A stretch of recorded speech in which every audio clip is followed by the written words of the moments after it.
You're listening to Skeptoid. I'm Brian Dunning from Skeptoid.com. The Treasures of the Copper Scroll.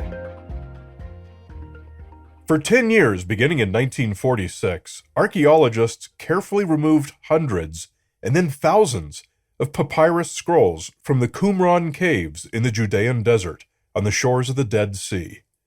Eventually, some 15,000 scrolls and scroll fragments were cataloged, most of them papyrus, and some in parchment.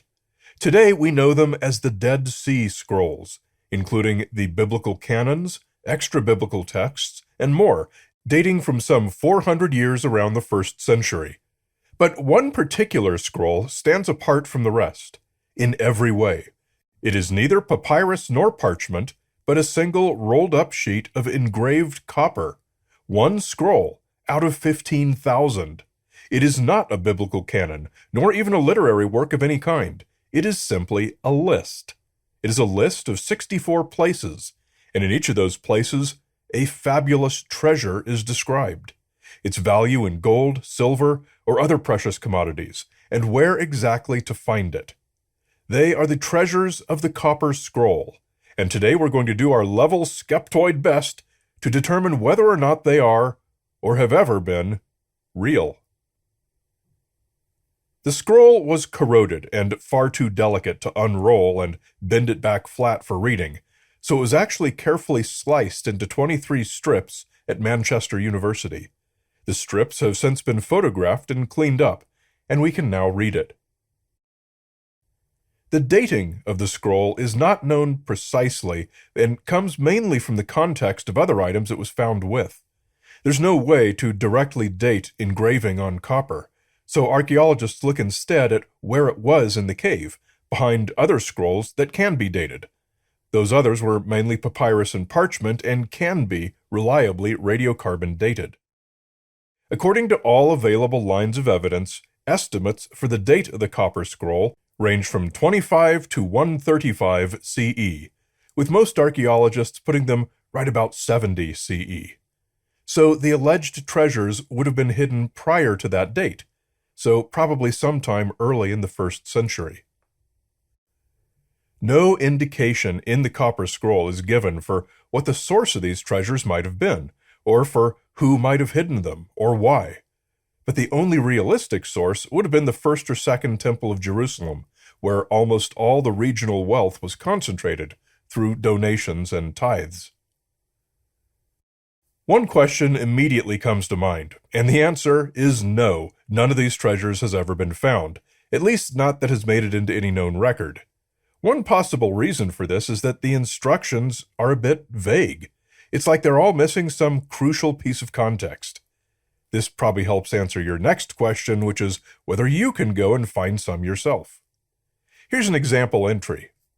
A water conduit is located on the northern side of Sekaka. Dig down 3 cubits under the large stone at the head of this water conduit to discover 7 talents of silver. Vessels of offering can be found in the fissure of Sekaka, which is on the eastern side of the reservoir of Solomon. 23 talents of silver are buried quite nearby, above Solomon's Canal. To locate the exact spot, go 60 cubits toward the great stone and dig down for 3 cubits. 32 talents of silver can be located by digging down 7 cubits under the tomb in the dried-up riverbed of Kepa, which is between Jericho and Sekaka. These few locations describe a total of 62 talents of silver, and when we calculate what that comes out to, we hit our first head-scratcher. A talent is not an exact measurement. Many cultures had various units of weight called talents, and they all changed over time. There was little standardization. The units referenced most in the Bible are regarded as being roughly 35 kilograms, or 75 pounds. Those 62 talents would be 2,100 kilograms of silver, more than 2 tons worth. That's a crazy, insane amount of silver, and this is just one entry from the scroll. Most of them are amounts in that range, and many of them are not silver, but gold. 2 tons is not an implausible amount for men to move and bury, and whether it's plausible that any person knowing about it kept it a secret and never went back and took it is another matter. But if we want to stick to verifiable facts, we can at least look at known quantities, like the amounts of silver and gold referenced, compared to what actually existed at the time. If you've heard me discuss legendary treasures on Skeptoid before, this is one thing you know I always like to look at, because one thing we often find in such cases is that it's often not possible for such treasures to have ever existed in the first place. So let's start with this. When you add up all the entries, the treasures of the Copper Scroll total as follows. Gold, 1,285 talents. Silver, 666 talents. Gold and silver, 17 talents. Gold and silver vessels, 600 talents. Mixed unspecified precious metals, 2,088 talents. Then there are also items without weights given, including 165 gold ingots, 7 silver bars, and 609 gold and silver vessels. So clearly, gold is the bulk of the weight. So we'll focus on the gold. Can we figure out how much gold existed in the Mediterranean at the dawn of the 1st century? We'll start with some general background on gold in the Mediterranean at that time. Most of the gold yet mined in the world was in China. The second biggest source was Egypt. There were myriad smaller sources: Britain, Spain, India, Arabia, Eastern Europe, and others. Mining technology was in its infancy. Milling and refining had to be done by hand, and without the benefit of chemicals. Let's have a look at the Chinese gold. Until about 1000 BCE, jade and bronze had been the valuable materials in China. But during the Zhou and Han dynasties, which took us up to the 1st century, gold mining became very popular. In China, it was mostly placer mining, which was easy picking of nuggets and gold dust. By the time of the Copper Scroll, China's total gold production had been some 372 metric tons. Our next biggest source is Egypt. Egyptians had been mining gold for thousands of years by this time, but almost all actual production was from the most recent centuries. These were the historical eras in Egypt called the Ptolemaic and Cushitic periods. These mines were in Nubia and the eastern desert of Egypt, near the coast of the Red Sea, forming a minority of some 250 known Egyptian gold mining sites, a total which includes later expanded production during the Roman Byzantine times. Archaeologists and geologists have surveyed these sites and been able to estimate the production from each based on how much ore was removed, the richness of that ore, and how much of the gold the ancient hand milling techniques could recover from that ore. Based on all available factors, the total amount of gold produced in Egypt by the time of the scroll was about 7 metric tons. That's right, 7 tons, compared to 372 in China. The Egyptians had to mill ore by hand, where the Chinese were able to sift it out and pick it up. Production from all those other locations was even less. It began to grow enormously throughout Europe in subsequent centuries as the Romans began large-scale mining, but that hadn't happened yet when the Copper Scroll was being engraved. So our next step is to find out how much of that Egyptian and Chinese gold was in the Mediterranean, meaning the rest of the Mediterranean region outside of Egypt. And we have a very clever way of determining that, and it comes from coins. Most of the precious metal coins at the time were silver shekels, but when it comes to gold, the most predominant was the Roman aureus coin, plenty of which survive to this day for study. This gold can be analyzed both isotopically and by the content of tracers such as platinum and palladium. When we've done this, we find that the aureus was made almost entirely of Egyptian gold, with no hint of Chinese gold at all. The reason is that trade with China was still at very small levels. The subsequent centuries would see it grow by leaps and bounds, but in the 1st century, there simply wasn't very much Chinese gold in the Mediterranean yet. Other gold had been brought into the Mediterranean by Roman military conquests and trade throughout Europe, but it was very little of the total at that early date. The Aureus coins minted by the 1st century used that 7 tons of Egyptian gold as almost their sole source, and even more restrictively, only that portion of Egypt's 7 tons that had been traded into the rest of the Mediterranean. We don't have a reliable number for this, but it's something less than 7 tons. Let us consider that number in comparison to the treasures described in the scroll that were made of gold. One item in the list references 900 talents of gold. In the great cistern within the courtyard of the peristyle, along the far side of the ground, there are sealed up within the hole, opposite its upper opening, 900 talents.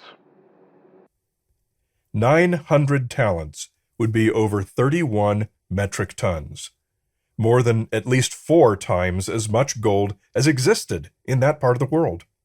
And that's a single line item out of 64. So we know for a fact, with little room for provisos or alternate interpretations, that this one line is false. And in fact, that most of the document must be false. It is unquestionably false that many tons of gold were buried in or around biblical lands by the 1st century.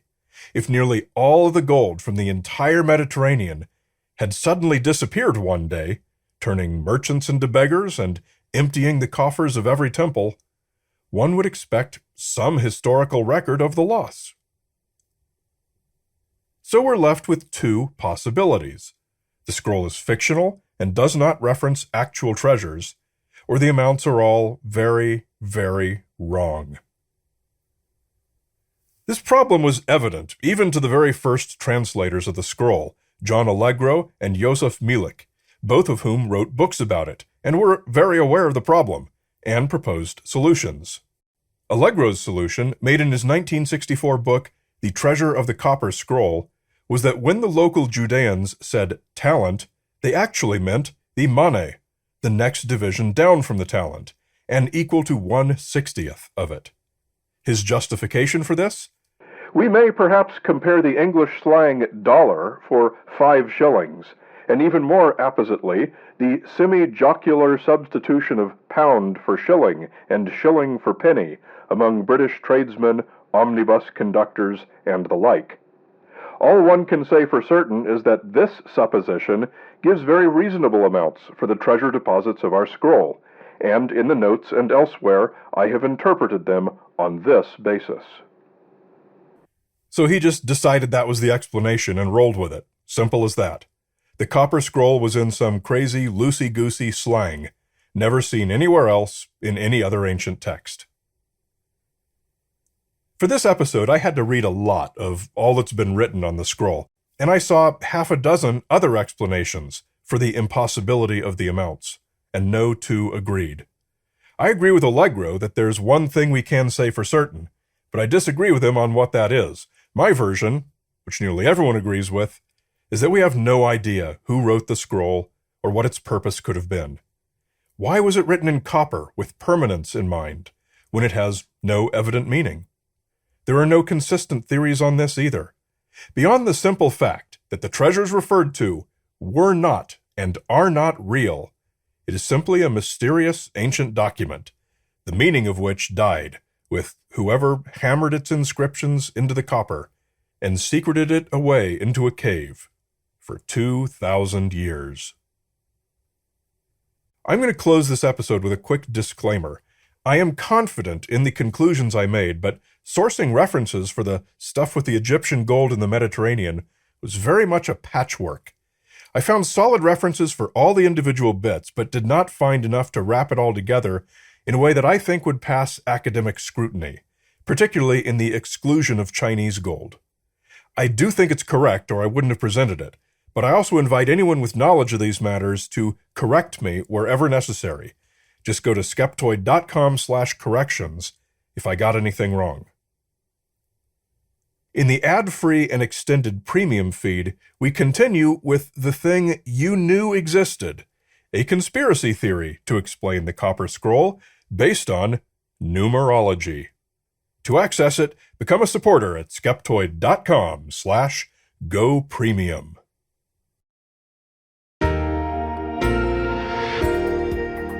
A great big Skeptoid shout-out of biblical proportions to our premium supporters such as Matt Go Primo, Alistair Gilmore, Lisa Bedell from Baltimore, and of course, the Dalek Llama. Get the Skeptoid books. They make great bathroom reading and they're awesome gifts for people who don't listen to podcasts. Get them in our online store at skeptoid.com/store. And remember, every Skeptoid episode has a transcript page at skeptoid.com with complete bibliographic references and further reading suggestions. And they also print out into nicely formatted PDF documents that you can share. You're listening to Skeptoid, a listener-supported program. I'm Brian Dunning from Skeptoid.com.